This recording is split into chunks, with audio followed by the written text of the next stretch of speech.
Today we are here to know about Guru principle.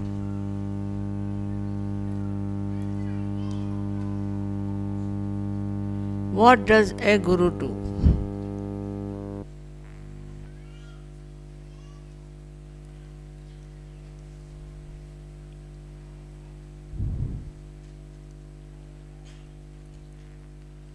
Whatever you have, all the precious things within you, he discovers them for your knowledge. Actually, it is all there. Everything. All the knowledge, all the spirituality, all the joy is there. Right time.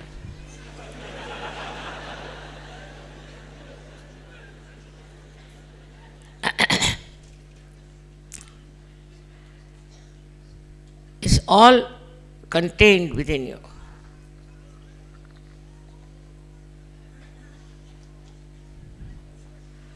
Only thing the Guru does makes you knowledgeable about your knowledge, about your own spirit. Everyone has the spirit within himself. Everyone has the spirituality within himself. There is nothing that you get from outside. But before getting this knowledge, you are dealing or you are living in ignorance. In that ignorance, you do not know what treasure you have got within yourself. So the Guru's job is to make you know what you are.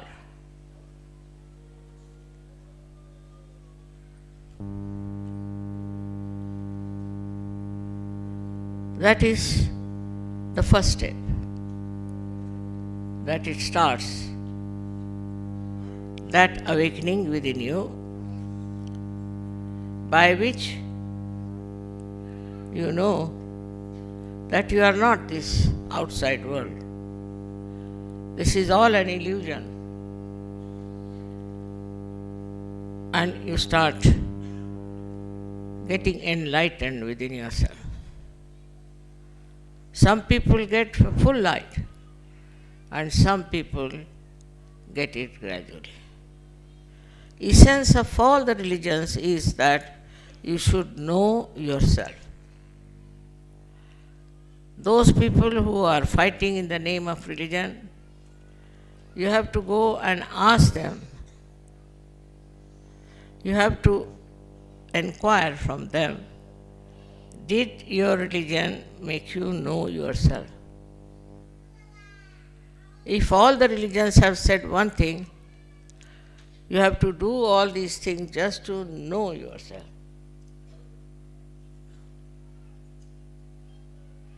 But people get into rituals.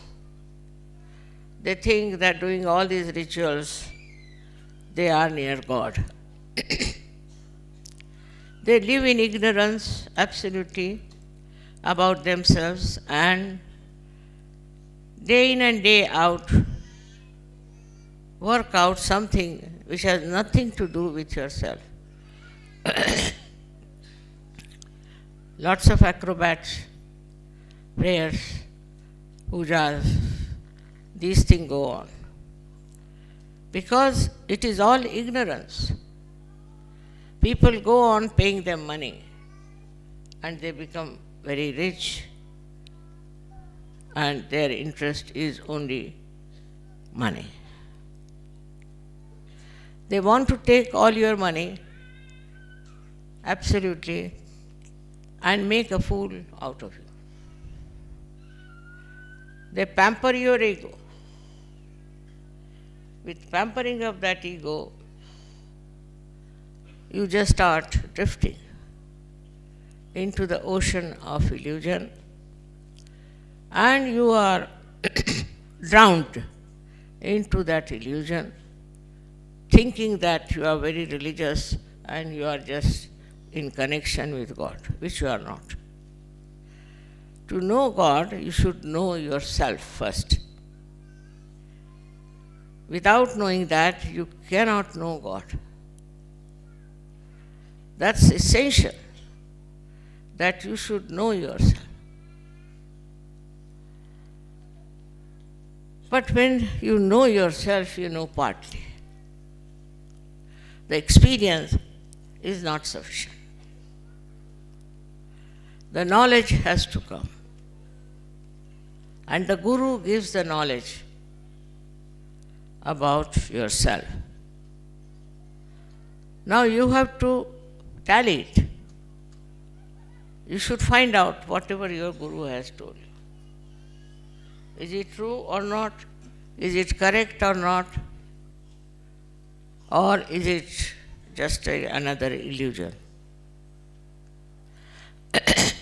Now in this ascent, people get into lots of problems. First and foremost is the ego problem, especially in the West. Ego stands up and you start thinking you are great, you are better than others, and there's something special about you. This ignorance is more dangerous than the worldly ignorance, I think. Because in the worldly ignorance, you do feel the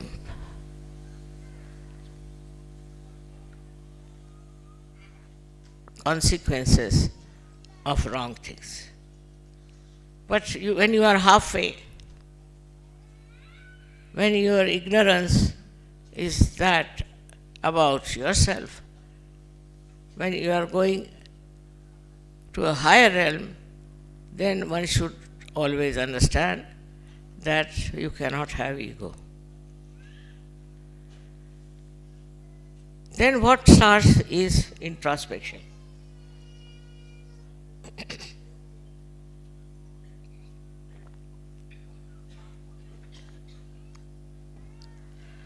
You start looking at yourself. What's wrong with you? When you understand that you have ego, you start looking at yourself. Or when you find there's something missing or something wrong, then also you start introspecting. This should be a very, very honest effort. Some people in Sahaja Yoga at a very early stage start thinking that they are very great and they don't need any introspect. And they rise again into the clouds of ignorance without achieving selfhood, or I can call self-realization. So, you have to introspect and see for yourself what have you been doing, what are you, how far you have come, how much. Please don't translate just now, right? You can do it later on. You must hear with full concentration. Even if you don't understand, it will work. Now, the style of such a person changes gradually. How? First of all, a person who is extremely aggressive, hot-tempered, and full of ego starts becoming very gentle and mild. Another type, which is frightened and afraid and very cautious, start becoming fearless. At that stage, you have no fears. You are sure that you are on the right path and you are moving on the right lines. You are not easily disturbed there, but still you have to rise higher and higher.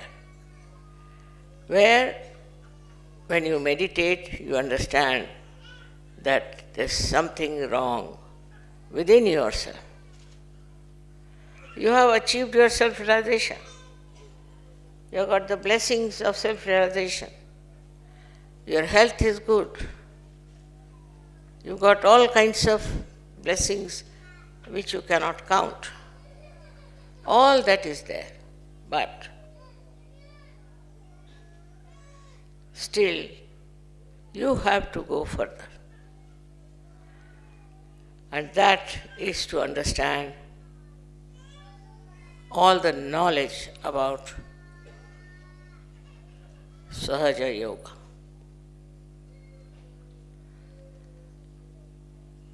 You have to understand through your mental capacity, first to begin with, and then you have to verify how far it is correct, how far you have understood it, how far you have worked right, how far you know. And when you start seeing yourself, you start entering into the realm of bhakti. You become a mild person, become a sweet person. You don't talk too much. You don't harass anyone. You are a very pleasant person, very gentle, very understanding. This person has to verify how he is behaving towards other. Now the attention starts moving from oneself to another, and you start seeing how you behave, how you love, what is the quality of your compassion. When you love somebody without any expectations, just love, then you are absolutely dedicated to that person, absolutely. You just obey. You will do anything for that person. If there is this love which you call as surrender, this is just the love. Surrender is nothing but the love. And that love, which is extremely joy-giving, this bhakti starts, this dedication starts, and you are cleansed by that bhakti. All the bad qualities you have, you can call them, all the deficiencies you have, all the problems you have, you understand and you get over it. Now if you see somebody with the same qualities, with the same troubles, you, in the love of that person, try to tolerate. Such a person just tolerates.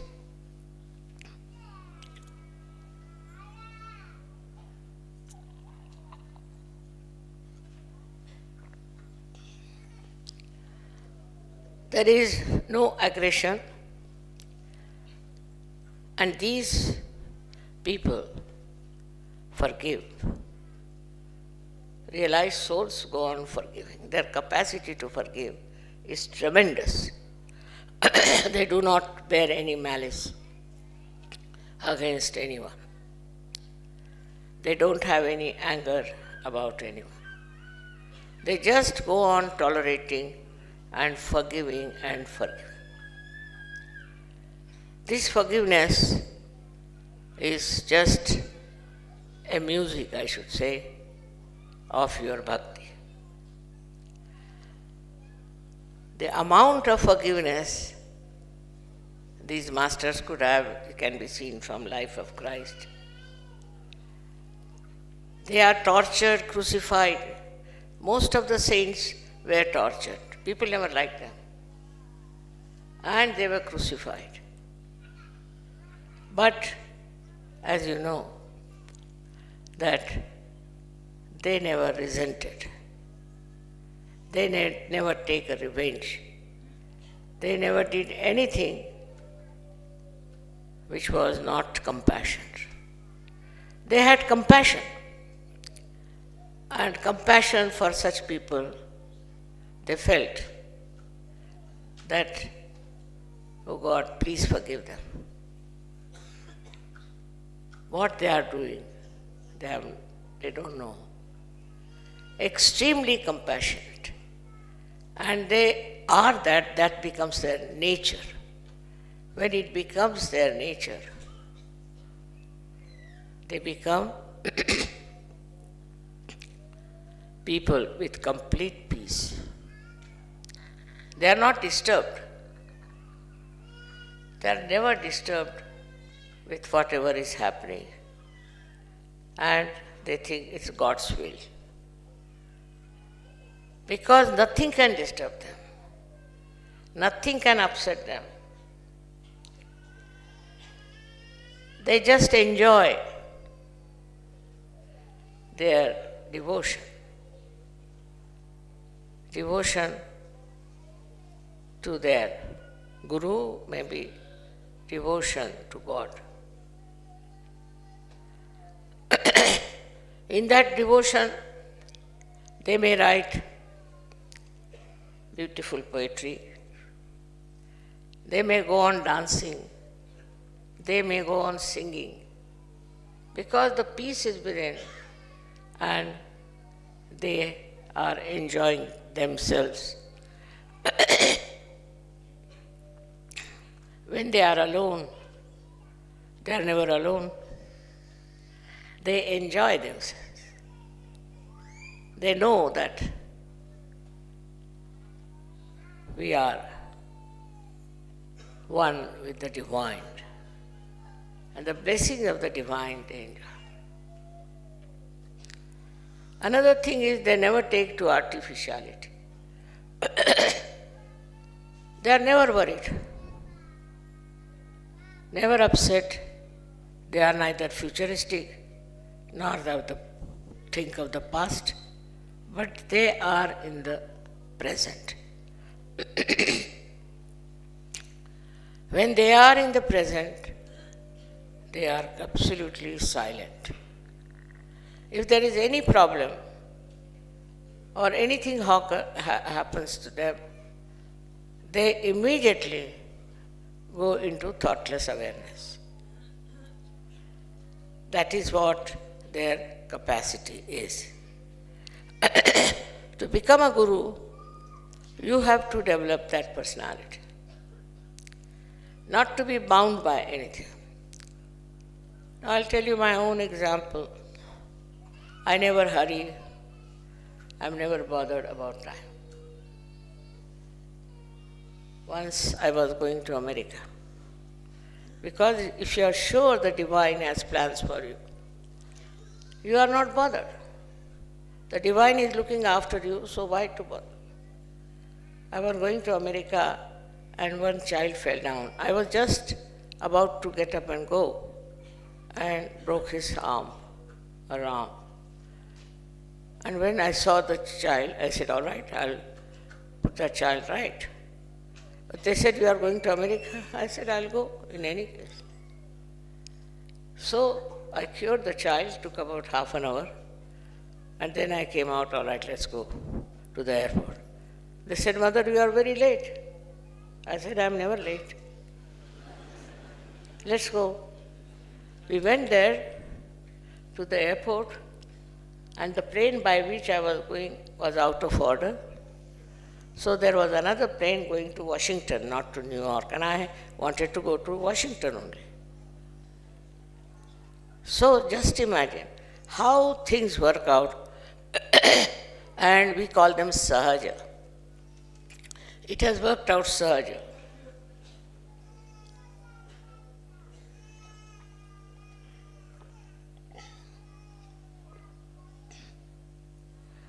That means it's effortless. But first of all, your personality should be such that your devotion is so great that divine is compelled to look after. Compelled to look after.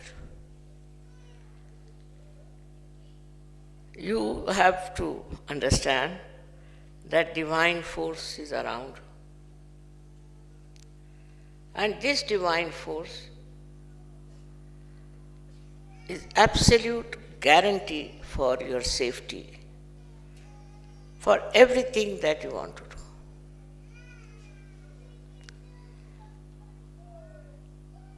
You can say that, "Mother, you are very powerful."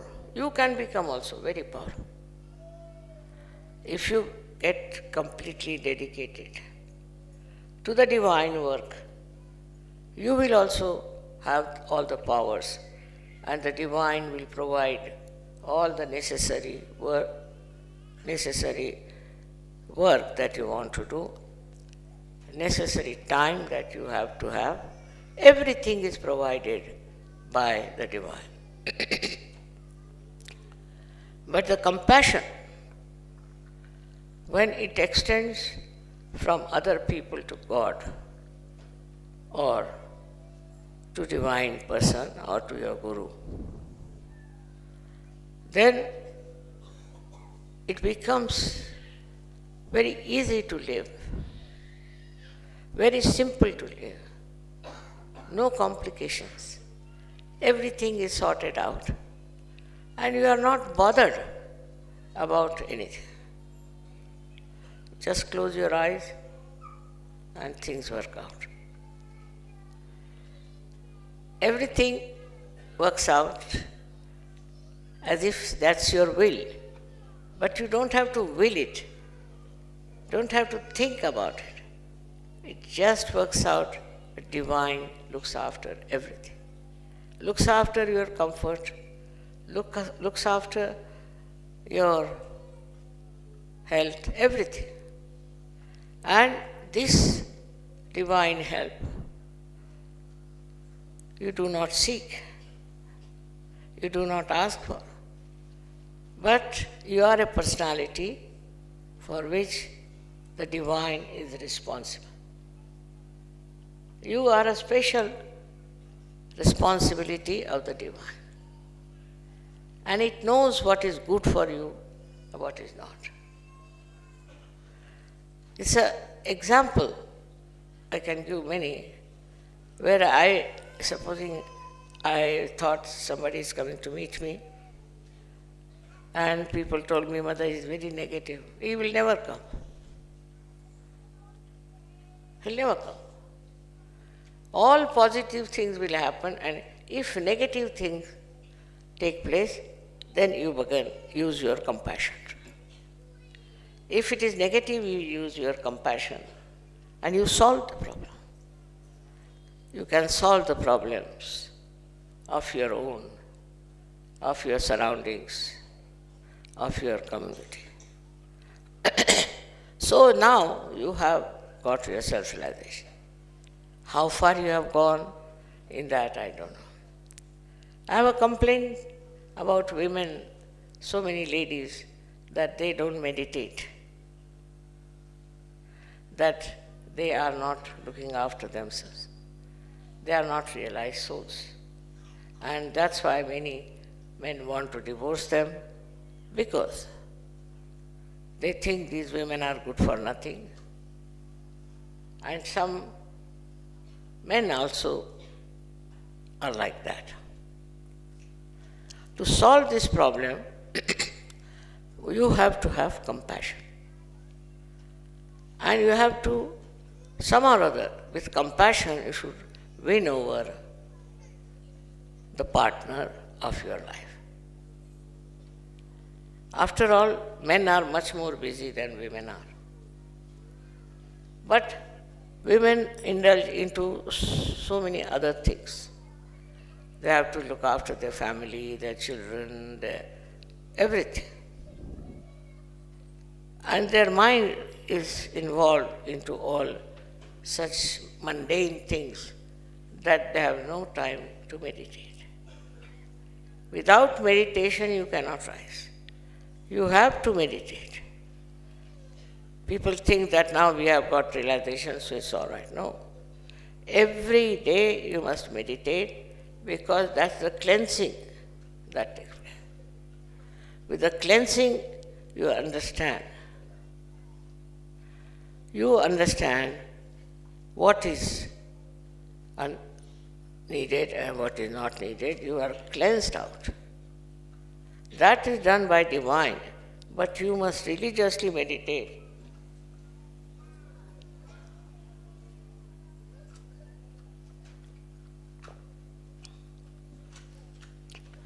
Gradually you will find your meditation will become very deep.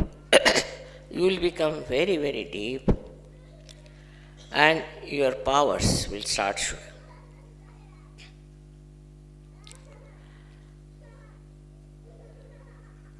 When you are anywhere, negativity will run away. All sorts of problems can be solved. Whatever you want to do is available to you. Whatever is your desire to help others or give to someone, you just get it. It's my own experience I'm telling. You have to meditate at least 10 minutes every evening and morning about 5 minutes. With complete devotion, with complete admiration. I've seen some people have such bhakti, such devotion, which is Shraddha, is higher than bhakti, that it becomes part and parcel of your being. It just envelops you completely. When you have that Shraddha, it's very miraculous. It works so many miracles. It's true, some people were cured only thinking of me, is a fact. But that doesn't mean that they had the Shraddha of that level. But that means that they have to develop Shraddha. Now, how to develop a Shraddha, which is a natural light of the spirit? Because people are trying very hard to develop Shraddha. But Shraddha cannot be developed by mental activity, by any activity but meditation of silence. If you do the meditation, I've always told you to do meditation. I immediately know a person who has been meditating and who has not been.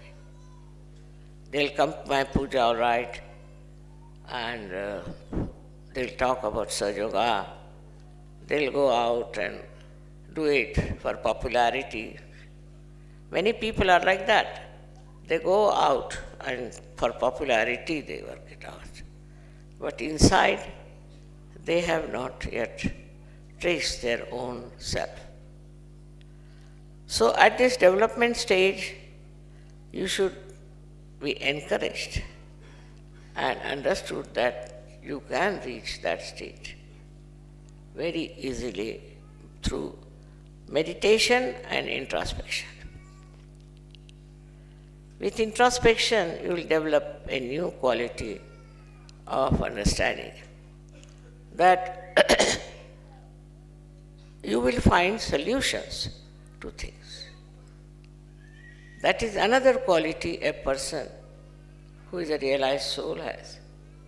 It can find solutions to all your problems.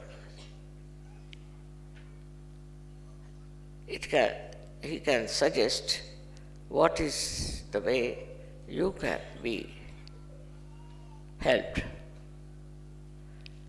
Then a kind of a brotherhood out of the Shraddha develops. You may be giving big lectures on Sahaja Yoga, you may be doing all kinds of things.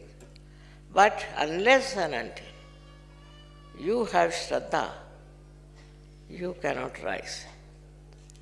And this Shraddha is a kind of a love within you, I should say, which spreads like gentle fire, which doesn't burn,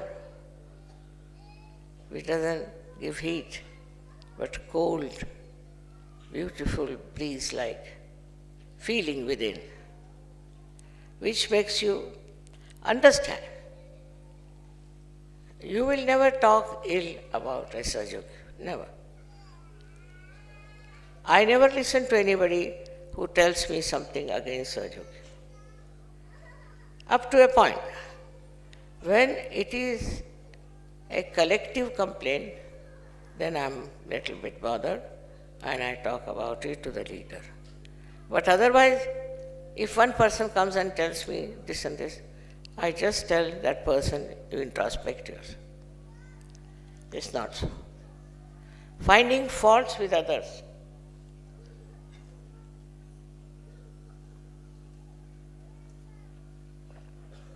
Is a common game all human beings play. They never see their own faults. What's the use of finding faults of others? By finding faults with others, you are not going to be helped. Try to find faults within you, which you can cure, which you can help, which you can work it out. It's a responsibility you have.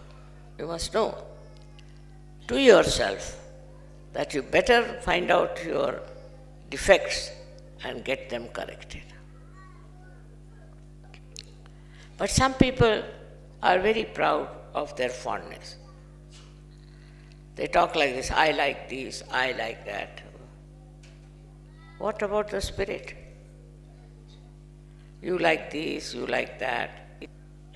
Then what about your spirit? Does it like? Does it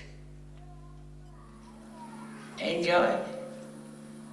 They'll go on saying, I like this, I don't like this, I don't like this. It's very common in the West. Now see, some ladies have made these beautiful carpets. They are so thick that when I walk on them, I little bit lose balance. But the love with which they have made makes me so joyous, so happy, that you can't imagine what I feel about them. This joy, this ocean of joy is within you.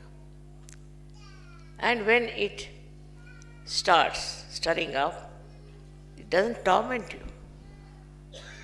It gives you beautiful, I don't know how to use words to express that. It's like a drizzle on your being. It's like a grace on your being. The love of other people enthralled. You don't ask for it, but if you see a person who is very loving and kind, there is real friendship in that kind of relationship. But talking ill about Sahaja Yogis is very wrong. And then talking to everyone that this is wrong with this person, he had done this, he had done that, is very, very wrong, and creating a collective feeling against the person instead of helping that person. Always people are in trouble. Then collectively you must help that person, not talk ill of that person, maybe some mistakes. But if you start talking against that person and saying that this is wrong with him, that is wrong with him, then you are not a Sahajogi. You are a Sahajogi as long as you can see your own defects through introspection. Now many of you have, I should say most of you have got your realization. You had the experience. But some of you don't have the knowledge. That knowledge you should acquire and verify whether that knowledge is really there or not.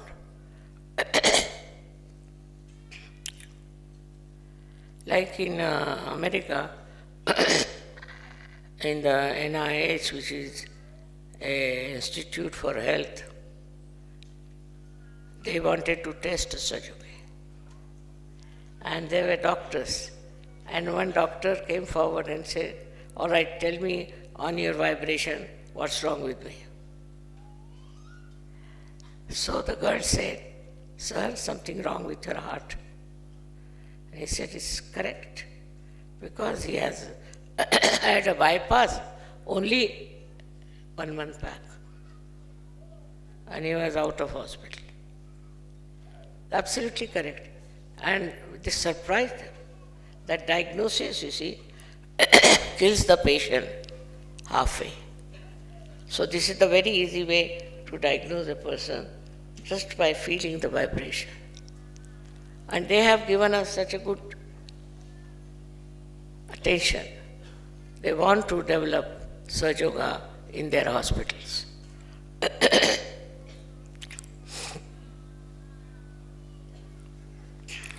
So, you should also testify yourself, examine yourself, and find out about yourself, what are you? Say, husband and wife. Now the wife meditates, she knows everything, she knows about her husband, what's wrong with him.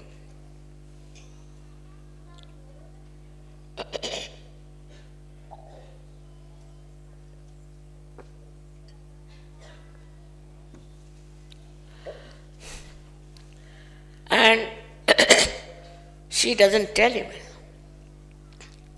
She tolerates. She doesn't complain. She doesn't ask for it. She just tolerates.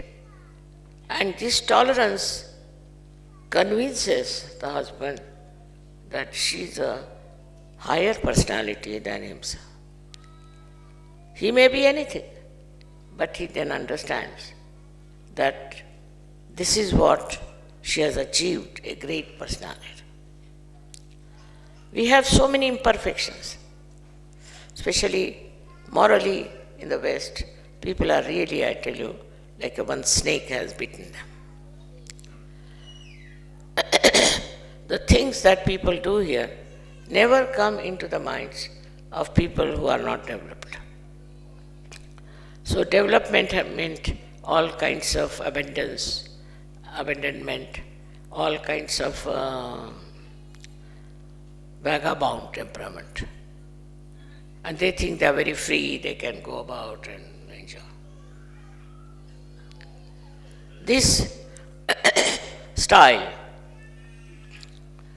is very common, but you just judge yourself. Are you one of these type, or are you one of the people who are higher than you in their ascent? It's a process, I must confess. It is not just you get to that point.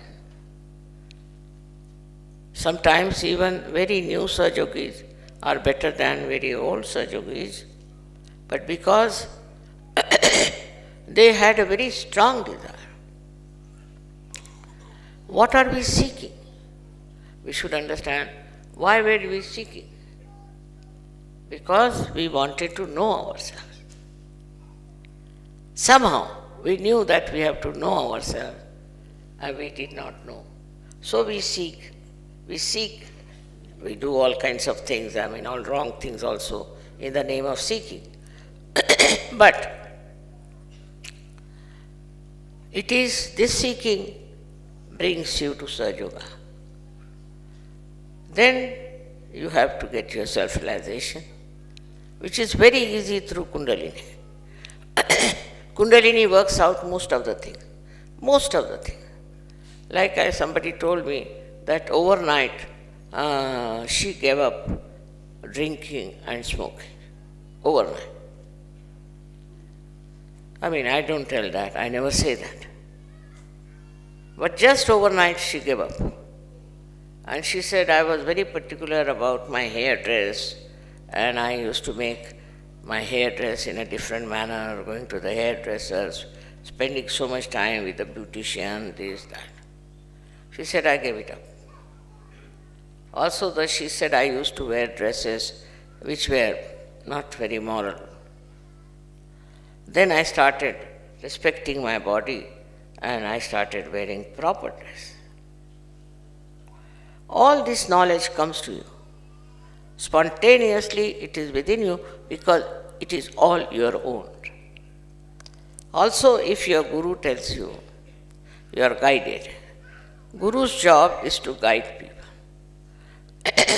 So at this juncture, what is lacking? What is lacking in Sahaja Yoga? That I have to tell you.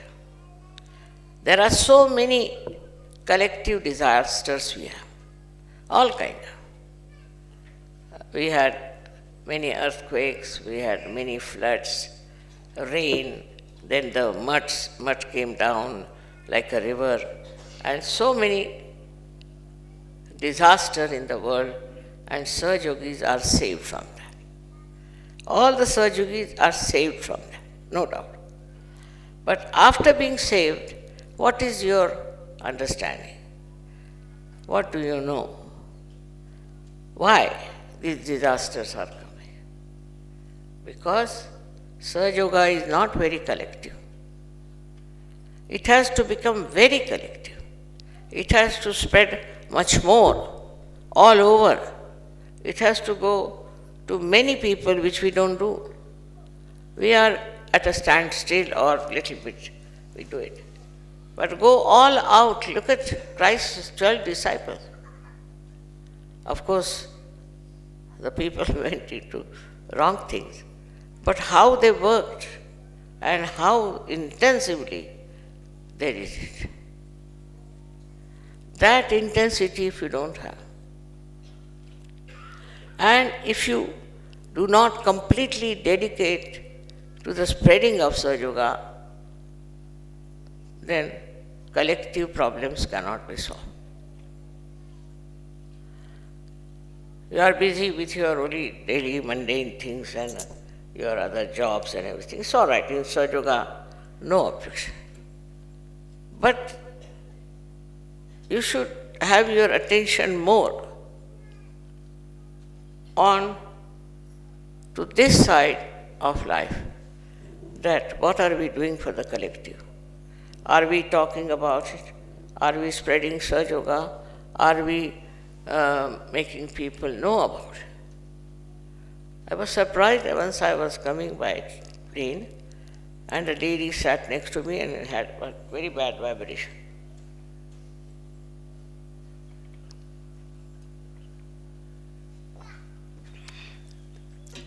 I put myself into bandhan.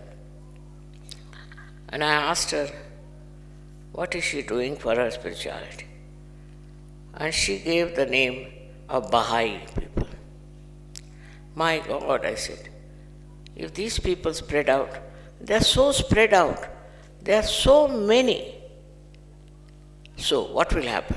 disasters. They are such negative people, impossible that they can do any good to the world. As like that, you see anybody false guru, how people are driven to them, how they take to them, and how they spread their message. I've seen people singing on the road, singing the praise of their guru, and also wearing funny dresses. We don't want that kind of a thing. But of course you have got the knowledge. Of course you are realized souls. But what have you done for Sahaja Yoga is the point. You have to spread Sahaja Yoga everywhere. For example, you wear a badge. Then they will ask you, what is this supposed to be? Then you have to tell them, what is it? Something. You start talking about Sahaja Yoga only. Talk nothing else but Sahaja Yoga. You have to go on talking about Sahaja Yoga, spreading Sahaja Yoga. Unless and until you do it, it won't become collective. And all the disasters which are due to collective nonsense, you get it. You are saved from so many things. Say, even if there is pollution, for Sahaja Yogi it won't matter.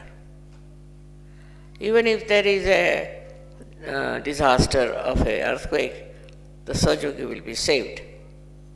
But why not save the whole world? Calamities after calamities are coming.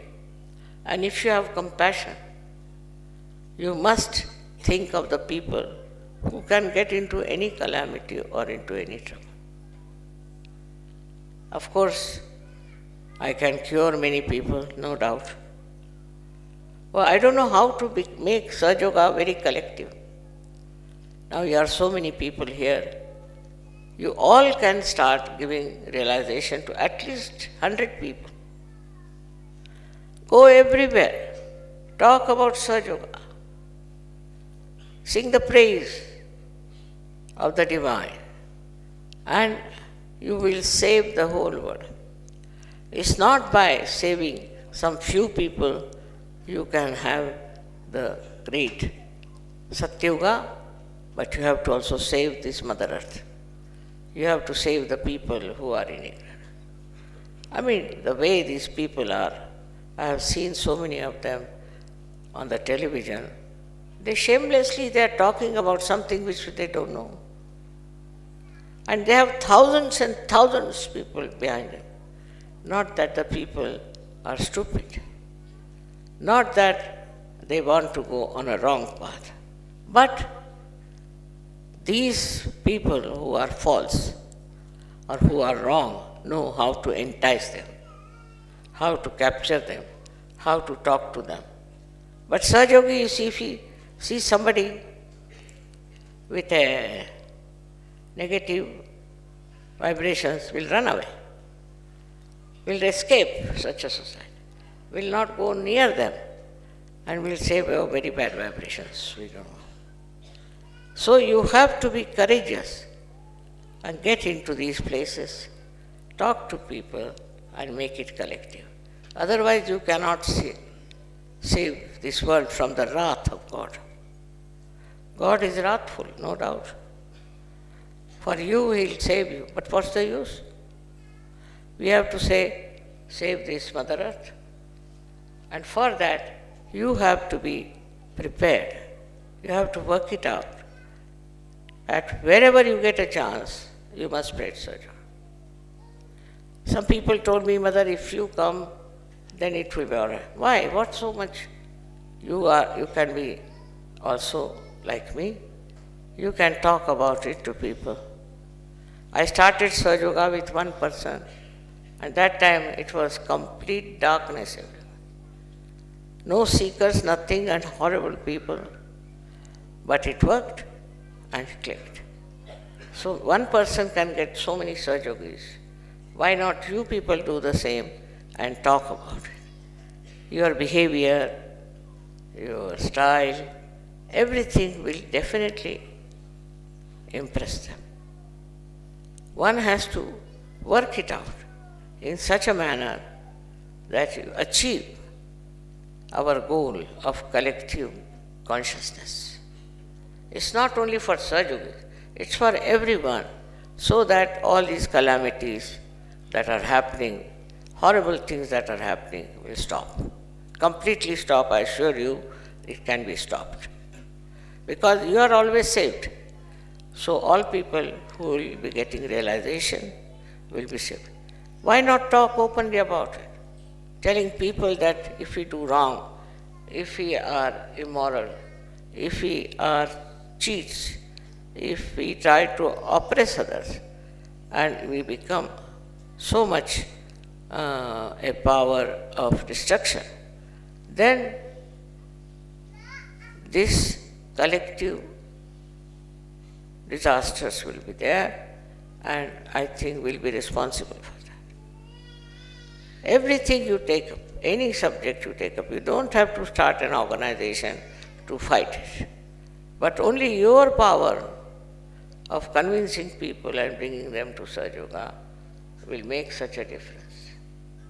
I hope you'll understand as a guru what you have to do. As a guru, there are so many things, and as your character, yesterday as they showed how Lao Tse has written about the masters, how they were above everything, above turmoil, above jealousies, above talking loose. They are so great. They are the masters, and they will be the masters, and you will be the gurus if you try to do that. This is what you have to achieve. I know some have achieved it, but most of you have to achieve with compassion and love. May God bless you.